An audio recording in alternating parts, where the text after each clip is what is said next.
doctor ಭೂಮಂತಿಗೆ ಗೊಬ್ಬರ ಅದು ಇದ್ರೊಳಗೆ ಏನೇನದ ಏನೇನು ಇಟ್ಟಿವಿ ಏನೇನು ಇಟ್ಟಿ ಹೊರಡಿಂಗ್ ಡಾಕ್ಟರ್ ಭೂಮಂತಿಗೆ ಗೊಬ್ಬರ ಅದು ಈ ಗೊಬ್ಬರದೊಳಗೆ ಏನೇನು ಮಿಕ್ಸ್ ಅದ ಎದರ್ಲಿಂದ ತಯಾರು ಮಾಡಿದ್ದದ ಗೊಬ್ಬರ ಇವತ್ತು ಭೂಮಿಯ ಗುಣಧರ್ಮವನ್ನು ತಿಳ್ಕೊಂಡು ಮಣ್ಣಿನ ಗುಣಧರ್ಮ ತಿಳ್ಕೊಂಡು ಭೌತಿಕವಾಗಿ ಮತ್ತು ರಾಸಾಯನಿಕವಾಗಿ ತಿಳ್ಕೊಂಡು ಈ ಗೊಬ್ಬರವನ್ನು ತಯಾರು ಮಾಡಿವಿ ಅಂದ್ರೆ ಭೂಮಿಗೆ ಯಾವ ಥರ ಅಡಪ್ಟೇಟ್ ಆಗಬೇಕಿದು ಇದ್ರೊಳಗೆ ಏನದ ಈ ಭೂಮಿ ಡಾಕ್ಟರ್ ಭೂಮಿದೊಳಗೆ ಏನು ಕಂಟೆಂಟ್ಸ್ ಅದ ರೀ ಏನು ಘಟಕಗಳು ಅದಾವಪ್ಪ ಅಂದ್ರೆ ಮೀನಿನ ಎಲುಬುಗಳ ಚೂರಿನಿಂದ ಮಾಡಿದಂಥ ಪೌಡರ್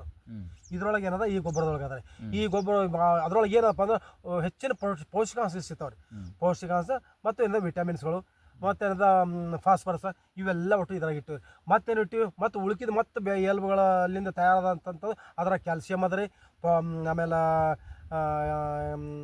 ಏನಪ್ಪ ಅಂದ್ರೆ ವಿಟಮಿನ್ಸ್ ಅದ ಎಲ್ಲ ಒಟ್ಟು ಇದ್ರಾಗ ಏನದ ಅದ ಕ್ಯಾಲ್ಸಿಯಮ್ ಮತ್ತು ಫಾಸ್ಫರಸ್ ಮೇನ್ ಫಾಸ್ಫರಸ್ ಅದರದಾಗ ಇವೆಲ್ಲ ಮಾಡ್ತಕ್ಕಂಥದ್ದು ಇದ್ರಾಗ ಮತ್ತು ಅಷ್ಟೇ ಅಲ್ಲದೆ ಅರಿಶಿಣ ಪೌಡರ್ ಇಟ್ಟಿವಿ ರೀ ಅರಿಶಿಣ ಪೌಡರ್ ಏನು ಮಾಡ್ತಾರೆ ಅದರ ಕುರ್ಕುಮಿನ್ ಕಂಟೆನ್ಸ್ ಅದ ರೀ ಇವತ್ತು ಸಹ ಏನು ರೀ ಕುರ್ಕುಮಿನ್ ಕಂಟೆನ್ಸ್ ಅದರ ಅದ್ರಾಗ ಅರಿಶಿಣದೊಳಗೆ ಆ ಕುರ್ಕುಮಿನ್ ಕಂಟೆನ್ಸ್ ಏನು ಮಾಡ್ತದೆ ಒಳಗಿರ್ತಕ್ಕಂಥ ಬೇರುಗಳಿಗೆ ಹೆಲ್ದಿ ಮಾಡ್ತದೆ ಒಳಗಿರ್ತ ಬೇರುಗಳಿಗೆ ಇಮ್ಯುನಿಟಿ ತುಂಬ್ತದೆ ಅಲ್ಲಿ ಒಳಗಿರ್ತ ಬೇರು ಸುತ್ತ soluble of the good bacteria ಒಳ್ಳೆ ಜೀವಾಣುಗಳನ್ನು ಹುಟ್ಟಿಸ್ತದೆ ಬ್ಯಾಡ್ ಬ್ಯಾಕ್ಟೀರಿಯಾ ಕೆಟ್ಟ ಜೀವಾಣುಗಳು ಇದ್ದಪ್ಪ ಅಂದ್ರೆ ಹೊರಗೆ ತರ್ತದೆ ಮತ್ತು ಅದು ಆ ಬೇರಿಗೆ ಏನು ಫಂಗಸ್ ಅಂತ ಅದು ಬರಗೊಡಂಗಿಲ್ಲ ಅಂಥ ಒಂದು ಇದು ಇಟ್ಟಿವಿ ರೀ ಇದರ ಮತ್ತೇನದ ಒಂದು ಹಿಂಡಿ ಇಟ್ಟಿವಿ ರೀ ಎದರಿಂದ ಬೇವಿನ ಹಿಂಡಿ ಮತ್ತೇನದ ಔಡ್ಲ ಹಿಂಡಿ ಕರಂಜ್ ಹಿಂಡಿ ಇಂಥವೆಲ್ಲ ಹಿಂಡಿಗೆ ಇಟ್ಟಿರ್ತದೆ ಆ ಹಿಂಡಿ ಹಾಕೋದ್ರಿಂದ ಏನಾಗ್ತದ ಭೂಮಿಯ ಮಣ್ಣು ಕೊಳಿತದ ಇಲ್ಲಿ ತಿಪ್ಪಿ ಗೊಬ್ಬರ ಹಾಕದಂಗೆ ಇದೇನು ಹಾಕ್ತಾರ ತಿಪ್ಪಿ ಗೊಬ್ಬರ ಭೂಮಿಯ ಮಣ್ಣಿಗೆ ಮಣ್ಣು ಕೊಳಿತಪ್ಪ ಅಂದ್ರೆ ಒಳಗೆ ಪೌಷ್ಟಿಕಾಂಶ ಶಕ್ತಿ ಹೆಚ್ಚಿಗೆ ಆಗ್ಬಿಡ್ತದೆ ಅಲ್ಲಿ ಆ ಹೆಚ್ಚಿಗೆ ಒಂದು ಪ್ಯಾಕೆಟ್ಗೆ ಒಂದು ಪ್ಯಾಕೆಟ್ 1100 ರೂಪಾಯಿ ಬೀಳ್ತಾರೆ ರೀ 40 kg ಪ್ಯಾಕೆಟ್ ಅದು ಎದಕ್ಕೆ ಎಷ್ಟು ಹಾಕಬೇಕು ಈಗ ನೀರಿಲ್ಲಾರ್ದು ಒಣ ಬೇಸಾಯ ಅಂತೀವಿ ನೋಡ್ರಿ ಆ ಒಣ ಬೇಸಾಯ ಇದ್ದಾಗ ಇದಕ್ಕೇನದ 2 ಚೀಲ ಹಾಕಿದ್ರೆ ಸಾಕ್ರಿ 1 ಎಕರೆಗೆ 1ರಿಂದ 2 ಚೀಲ ಹಾಕಿದ್ರೆ ಸಾಕ್ರಿ ಅದ್ರಾಗ ಮತ್ತೇನದ ನೀರಾವರಿ ಇತ್ತಪ್ಪ ಅಂದ್ರೆ ಅಲ್ಲೇನದ 3ರಿಂದ 4 ಬ್ಯಾಗ್ ಹಾಕಿದ್ರೆ ಸಾಕ್ರಿ 1 ಎಕರೆಗೆ ಇದ್ರ ಜೊತೆ ಮತ್ತೆ ಏನು ಹಾಕ್ಬೇಕಪ್ಪ ಅಂದ್ರೆ ಒಂದು ಅರ್ಧ ಕಿಲೋದ ಡಬ್ಬಿ ಬರ್ತಾವ್ರಿ ನಂಬಲ್ಲಿ ಅರ್ಧ ಕಿಲೋ ಡಬ್ಬಿ ಬರ್ತಾವ್ರಿ ಯಾವ ಡಬ್ಬಿ ಅಪ್ಪ ಅಂದ್ರೆ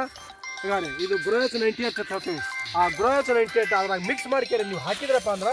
32 ಪ್ರಕಾರದ ಜೀವಾಣುಗಳು ಒಳಗೆ ಹುಡ್ತಾವ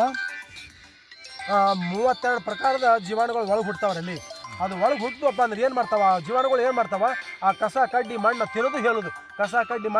ಹೇಳೋದು ಆ ಹೇಳೇನದ ಹೇಳೊಳಗೆ NPK ಅಂತ ಹೇಳಿದ್ರೆ ನೈಟ್ರೋಜನ್ ಫಾಸ್ಫರಸ್ ಪೊಟ್ಯಾಸಿಯಮ್ ಎಲ್ಲ ತಯಾರಾಗ್ತಾವ್ರಿ ಭೂಮಿಯಲ್ಲೇ ತಯಾರಾಗ್ಬಿಡ್ತಾವ ಅದಕ್ಕೆ ಮತ್ತು ಇಂಥ ಭೂಮಿಯಲ್ಲಿ ತಯಾರಾಗೋದು ಬಿಟ್ಟಿಗೆ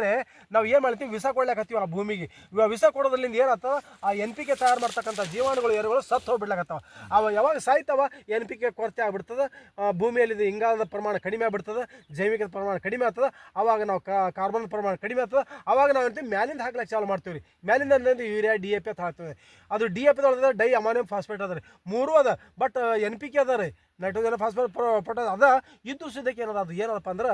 ಅದು ಕೆಮಿಕಲ್ ಅದರದು ಆ ಕೆಮಿಕಲ್ ಹಾಕೋದ್ರಲ್ಲಿ ಮತ್ತಿಷ್ಟು ಜೀವಾಣುಗಳು ಸತ್ತು ಹೋಗ್ಬಿಡ್ತಾವೆ ಎರೆಗಳು ಸತ್ತು ಹೋಗ್ಬಿಡ್ತಾವೆ ಯಾವಾಗ ಎರೆಗಳು ಸತ್ತು ಅದು ಭೂಮಿ ಫಲವತ್ತತೆ ಕಡಿಮೆ ಆಗ್ತದೆ ಯಾವಾಗ ಫಲವತ್ತತೆ ಕಡಿಮೆ ಆಯಿತು ಅವಾಗ ಬೆಳೆ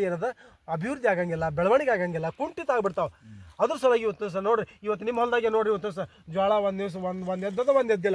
ಒಂದು ಎದ್ದಿಲ್ಲ ಯಾಕೆ ಎದ್ದಿಲ್ಲಪ್ಪ ಅಂದ್ರೆ ತೇವಾಂಶ ಕಡಿಮೆ ಆಗ್ತದೆ ಮತ್ತು ಸ್ವಲ್ಪ ತೇವಾಂಶ ಇದ್ರೂ